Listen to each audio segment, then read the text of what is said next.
अस्सलाम वालेकुम everyone. I hope कि आप सब खैरियत से होंगे और हम भी बिल्कुल ठीक ठाक है। तो जी आज मैं बना रही हूँ होममेड चॉकलेट। बहुत ही मज़े की, बहुत ही यम्मी बनती है। बाहर से हम महंगी महंगी लेके आते हैं बच्चों के लिए, क्योंकि ये बच्चों को बहुत पसंद होती है। तो हम इसको घर में बनाएंगे। झटपट सस्ती सी रेसिपी है और जल्दी से तैयार हो जाती है।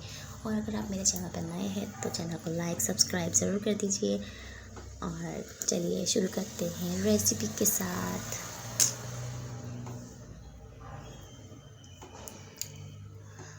उसके लिए मुझे चाहिए 1 कप दूध। दूध मैंने रूम टेम्परेचर पे लिया है 1 कप, और 1 कप से थोड़ा सा ज़्यादा भी लग सकता है, अगर वो आपके ऊपर डिपेंड करता है आप कितनी बना रहे हैं। और उसके अंदर मैं लूँगी 1 कप पिसी हुई चीनी, और फिर इसको अच्छी तरीके से हम बीट करेंगे।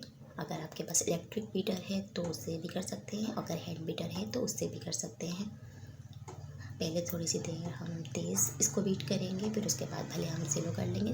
बस 2 मिनट करना है इसको बीट, ताकि चीनी और दूध सब एक जान हो जाए, हमारी मोटी मोटी चीनी इसमें नज़र ना आए। आप इसको चाहे जितना भी रिच बना सकते हैं। इसके अंदर आप बादाम का पेस्ट भी शामिल कर सकते हैं, मगर मैं बगैर बादाम के बहुत आसान और सस्ता तरीका आपको बता रही हूँ। मगर ये भी बहुत मज़े की बनती है। सिंपल चॉकलेट है मगर बहुत मज़े की बनती है। फिर इसके अंदर मैं शामिल करूँगी 1 कप कोको पाउडर। अब इसके बाद दोबारा इसको हम बीट करेंगे अच्छी तरीके से। और पहले हमने स्लो बीट किया क्योंकि ये फिर उड़ने लगता है ना, तो इसीलिए इसको पहले हम स्लो बीट करेंगे ताकि ये मिक्स हो जाए। फिर उसके बाद हम इसको फिर स्पीड से बीट करेंगे। फिर इसको भी हमने सिर्फ 2 मिनट इसको बीट करना है, इसको एक जान कर लेना है। ये आप देख रहे हैं अच्छी तरीके से ये भी बीट हो जाएगा। बस बीट का काम होता है, इसको अच्छी तरीके से बस मिलाना होता है तमाम चीज़ों को। फिर उसके बाद हमारे चॉकलेट तैयार है। इसमें कोई कुकिंग शुकिंग नहीं है, बहुत आसानी से बनने वाली रेसिपी है ये। बहुत ही इजी तरीके से लगता लगता है कि बहुत मुश्किल होगी, बट ये कि इतनी मुश्किल नहीं होती, बहुत आसान तरीका है ये। हमने देखो बीट कर लिया, कितनी अच्छी से शाइन और कितनी अच्छी चमक आ गई है।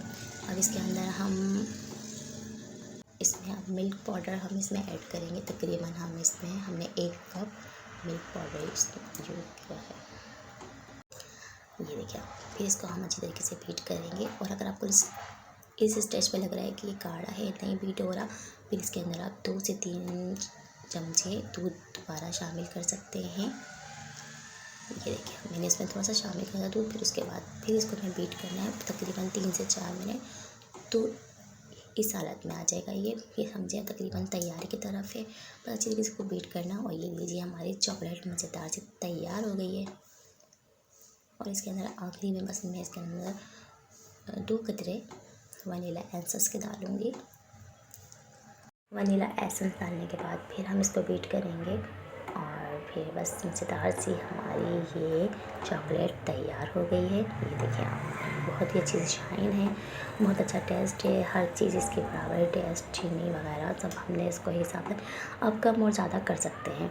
फिर आप किसी भी इसको जार में, किसी भी इसको जैम की बोतल में डाल के आप इसको रख सकते हैं 10 से 15 दिन तक के लिए। ये बिल्कुल ख़राब नहीं होने वाली, और 10-15 दिन तो बिल्कुल चलती भी नहीं है, ये तो 2 दिन में ही ख़त्म हो जाती है, क्योंकि ये बच्चों को बहुत पसंद होती है।